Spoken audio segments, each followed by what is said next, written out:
Metro rail திட்டத்திற்கு மத்திய அரசு பணம் ஒதுக்காததால் தமிழக அரசு 12,000 கோடி ரூபாய் நிதி ஒதுக்கீடு செய்ததால் நிதிச்சுமை அதிகரித்துள்ளதாக சட்டப்பேரவையில் நிதியமைச்சர் தங்கம் தென்னரசு தெரிவித்துள்ளார்.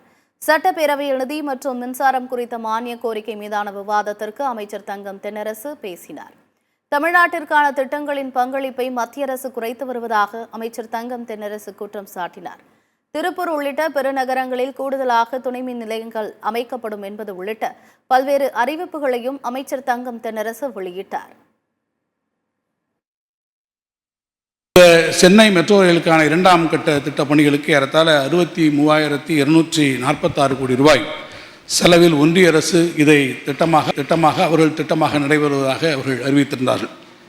அதைத் தொடர்ந்து 21/11/20 அன்று சென்னையில் மாண்புமிகு ஒன்றிய உள்துறை அமைச்சர்கள் இந்த திட்டத்திற்கு அடிக்கல் நாட்டினார்கள்.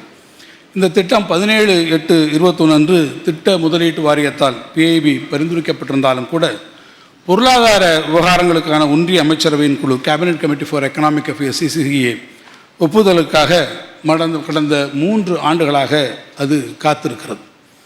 நமக்கு இந்த திட்டங்களுக்கெல்லாம் இந்த மெட்ரோ ரயில் 2ஆம் கட்ட திட்டங்களுக்கு ஒப்புதல் அளிக்காத அதே வேளையில் ஏற்கனவே நிலுவையிலே 3 ஆண்டுகளாக CCEயினுடைய கிளியரன்ஸுக்காக இருக்கக்கூடிய அதே வேளையில் ஒன்றிய அரசு 22ஆம் ஆண்டிலே நாக்பூர் மெட்ரோ ரயில் 2ஆம் கட்டத்திற்கும் கொச்சி மெட்ரோ ரயில் 2ஆம் கட்டத்திற்கும் ஒப்புதல் அளித்திருக்கிறது.